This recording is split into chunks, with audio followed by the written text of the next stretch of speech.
While loop.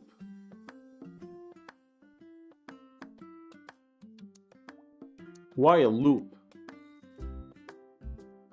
While loop is looping as long as the condition is true, which means while loop will still loop as long as given condition is true and stops when the condition becomes false. While loop is very important, and almost all programming languages have while loop. Python have two primitive loops, for and while. Let's see how. Okay, open brackets to try using while loop. So I will use while loop to print I as long as variable I is less than 6. So type letter I equal 1.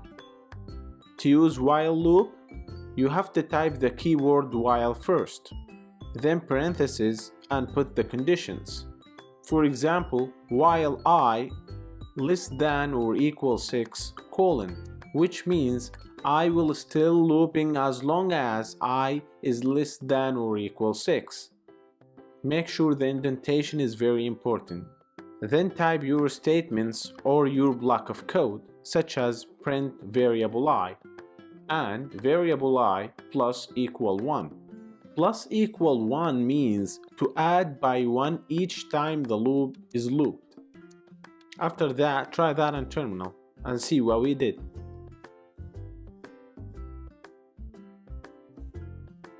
As you can see, while loop was looping as long as the condition was true, and added by 1 each time was looped. Then it stopped looping when the variable becomes greater than 6, which breaks the condition rule that you have put it. Okay, thank you for watching.